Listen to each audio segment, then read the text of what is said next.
Okay, सो हम medicine का gastroenterology कर रहे हैं। इसमें हमने सबसे पहले डायरिया कर लिया। डायरिया करने के बाद हमने फिजियोलॉजी देखा एब्जॉर्प्शन का। इसमें हमने फ़ैट का, प्रोटीन का, कार्बोहाइड्रेट का एब्जॉर्प्शन देखा। उसके बाद फिर इन सब का मैल एब्जॉर्प्शन भी देखा हमने। ठीक है, अब हमारा नेक्स्ट टॉपिक है clinical features of malabsorption. अब हम मैल एब्जॉर्प्शन का क्लिनिकल फीचर्स देखेंगे। ठीक है, तो हमने फिजियोलॉजी देख लिया है, फ़ैट, प्रोटीन और कार्बोहाइड्रेट का, उनका मैल एब्जॉर्प्शन भी देख लिया। अब मैल एब्जॉर्प्शन का क्लिनिकल फीचर्स देखेंगे। तो stepwise evaluation of malabsorption. Malabsorption अगर है तो उसको कैसे इवैल्यूएट करना है। सबसे पहले confirm the malabsorption clinically and with basic test.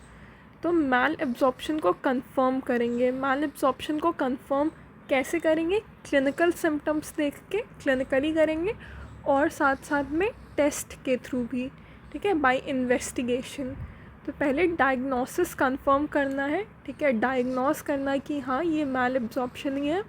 ठीक है, डायग्नोस करने के लिए क्या करेंगे? एक तो क्लिनिकली देखेंगे, क्लिनिकली क्या क्या फीचर्स है उससे हमें पता चलेगा, और इसके बाद हमें इन्वेस्टिगेशंस भी करना है।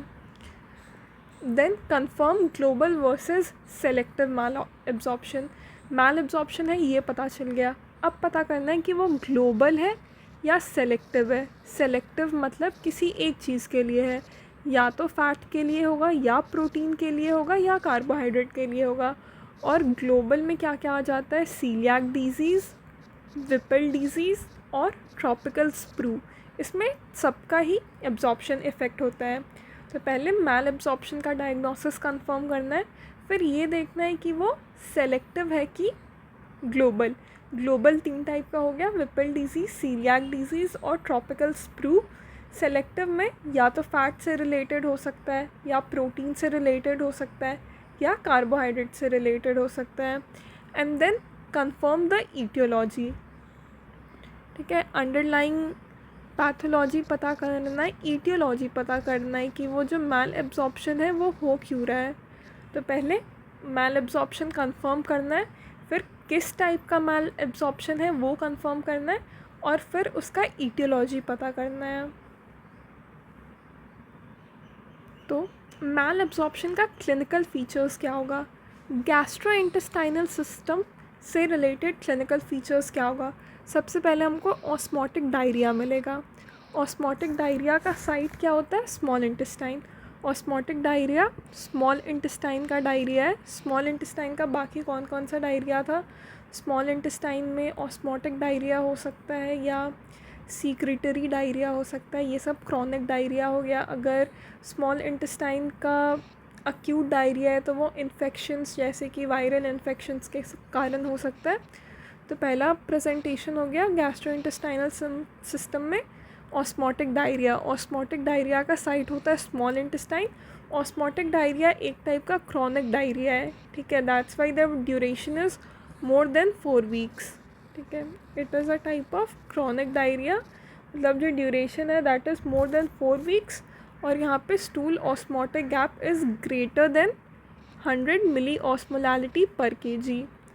ठीक है, ऑस्मोटिक डायरिया है तो ऑस्मोटिक डायरिया में जो स्टूल ऑस्मोटिक गैप होता है that is more than 100 milli osmolality per KG. और osmotic diarrhoea it improves on fasting. ठीक है, this is the most consistent feature of malabsorption. Most consistent feature of malabsorption is osmotic diarrhea. Osmotic diarrhoea में stool osmotic gap जो होता है that is more than 100 milli osmolality per KG. ये जो होता है ये फास्टिंग पे इम्प्रूव कर जाता है।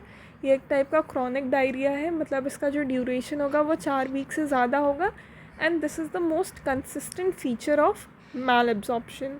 ठीक है, तो ये एक टाइप का क्रॉनिक डायरिया है। क्रॉनिक डायरिया जो होता है वो 4 वीक से ज़्यादा होता है। तो सबसे कंसिस्टेंट फीचर क्या है मैल एब्जॉर्प्शन का? Osmotic diarrhoea. Osmotic diarrhoea it improves on fasting. और यहाँ पे stool osmotic gap is greater than 100 milli osmolality per KG. फिर it is the most consistent feature of malabsorption is osmotic diarrhoea. फिर यहाँ पे fat का मैल absorption होगा जिसके कारण स्टियाटोरिया होता है। Steatorrhoea is bulky greasy foul smelling stool. Bulky greasy fatty foul smelling stool. Bulky greasy fatty foul smelling stool. Carbohydrate malabsorption के कारण एब्डोमिनल ब्लॉटिंग और डिस्पेप्टिक सिम्टम्स होंगे। कार्बोहाइड्रेट मैल एब्जॉर्प्शन के कारण ब्लॉटिंग और dyspeptic symptoms मिलता है। Protein मैल absorption के कारण फाउल स्मेलिंग स्टूल्स मिलेगा। प्रोटीन अगर कम होगा तो एसाइटिस और इडिमा मिलता है, ठीक है।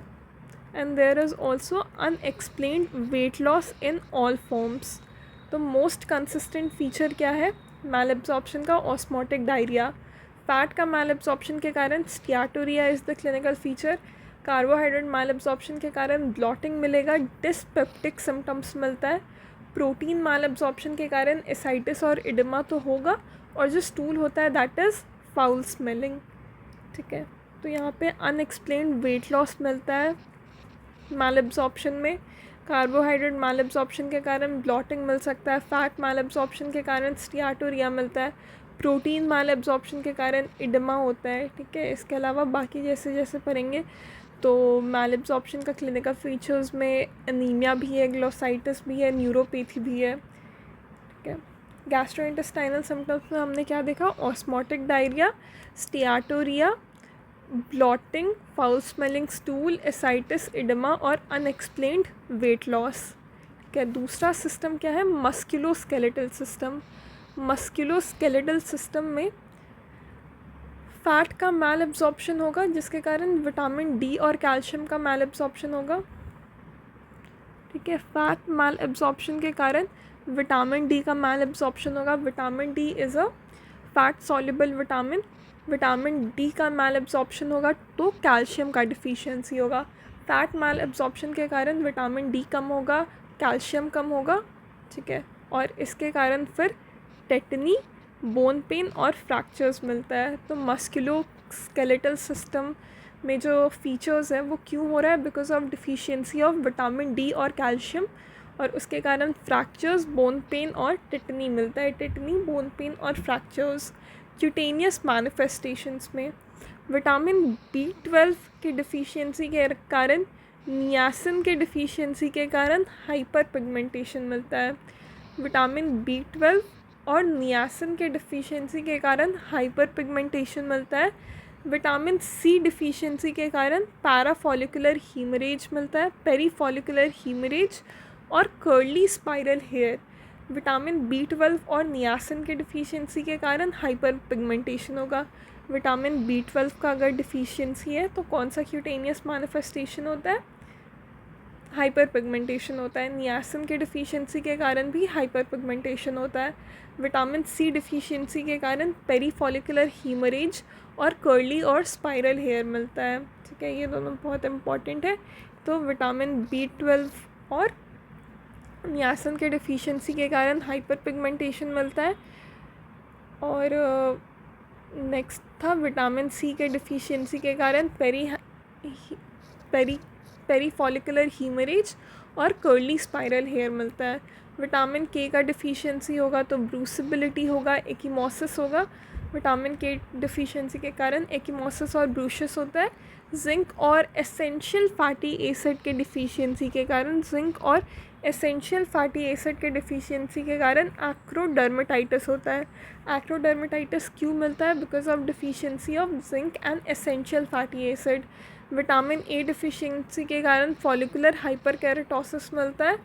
सीलियाक डिजीज़ में ग्रोथ रिटार्डेशन मिलेगा, वो सब मिसलेनियस में आ जाएगा, ठीक है। तो क्यूटेनियस मैनिफेस्टेशन में क्या क्या है?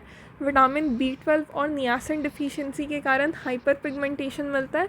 विटामिन B12 और नियासिन के डिफिशियंसी के कारण hyper pigmentation. Vitamin C deficiency के कारण पेरीफॉलिकुलर हीमरेज और कर्ली और स्पाइरल हेयर मिलेगा। विटामिन K डिफिशियंसी के कारण एक्िमोसिस और ब्रूशिंग मिलता है। जिंक और एसेंशियल फैटी एसिड डिफिशियंसी के कारण एक्रोडर्मेटाइटिस मिलता है, ठीक है। फिर विटामिन A डिफिशियंसी के कारण तो फॉलिकुलर हाइपरकेरेटोसिस होता है। विटामिन ए के डिफिशिएंसी के कारण फॉलिकुलर हाइपरकेरेटोसिस होता है। जिंक और एसेंशियल फैटी एसिड के डिफिशिएंसी के कारण एक्रोडर्मेटाइटिस मिलता है। ठीक है,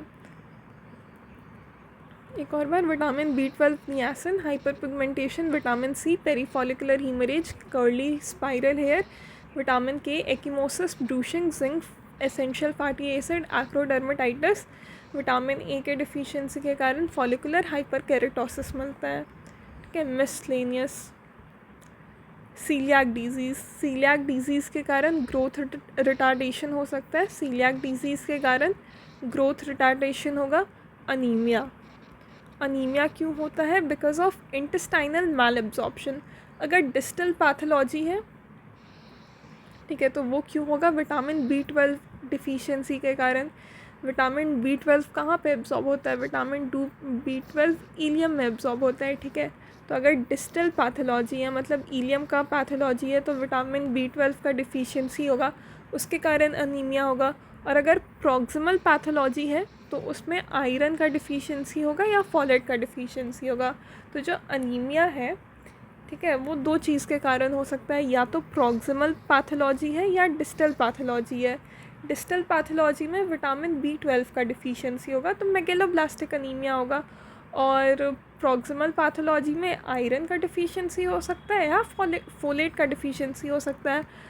आयरन का डिफिशिएंसी होगा तो आयरन डिफिशिएंसी अनीमिया होगा, फोलेट का डिफिशिएंसी होगा तो मेगलोब्लास्टिक अनीमिया होगा। तो अनीमिया जो है वो डिस्टल पैथोलॉजी के कारण हो सकता है या प्रॉक्सिमल पैथोलॉजी के कारण हो सकता है। डिस्टल मतलब विटामिन B12, प्रॉक्सिमल मतलब फोलेट और आयरन। फिर विटामिन B12 और विटामिन E डिफिशिएंसी के कारण क्या मिलता है? पेरिफेरल न्यूरोपैथी और एटैक्सिया। ठीक है, विटामिन B12 और विटामिन E के डिफिशिएंसी के कारण पेरिफेरल न्यूरोपैथी और एटैक्सिया मिलता है। सिर्फ विटामिन B12 का डिफिशिएंसी होगा तो तुमको ग्लोसाइटिस मिलेगा, चिलियोसिस मिलेगा और स्टोमेटाइटिस मिलेगा। विटामिन B12 का डिफिशिएंसी होगा तो ग्लोसाइटिस, चिलियोसिस और स्टोमेटाइटिस। ठीक है, और विटामिन ए का डिफिशिएंसी है तो नाइट ब्लाइंडनेस मिलेगा, ज़ेरोफ्थाल्मिया मिलेगा। ठीक है, विटामिन B12 और विटामिन E दोनों का डिफिशिएंसी है तो तुमको पेरिफेरल न्यूरोपैथी मिल सकता है, एटैक्सिया मिल सकता है। सिर्फ विटामिन B12 का डिफिशिएंसी है तो ग्लोसाइटिस, चिलियोसिस और स्टोमेटाइटिस मिलता है। विटामिन E का डिफिशिएंसी है तो आँख से रिलेटेड नाइट ब्लाइंडनेस, ज़ेरोफ्थाल्मिया होगा। ठीक है, मिसलेनियस में वी हैव रीनल मैनिफेस्टेशन, जिसमें किडनी स्टोन्स मिलता है, कैल्शियम ऑक्सलेट स्टोन्स। ठीक है, नॉर्मली क्या होता है, जो ऑक्सलेट होता है वो बाइंड करता है कैल्शियम से और एक्सक्रीट हो जाता है। नॉर्मली जो ऑक्सलेट होता है वो कैल्शियम से बाइंड करता है और एक्सक्रीट हो जाता है। बट मैल एब्जॉर्प्शन में क्या होगा कि जो फैटी एसिड है वो कैल्शियम से बाइंड कर जाता है, जिसके कारण जो ऑक्सलेट है वो फ्री है। अब ये जो फ्री ऑक्सलेट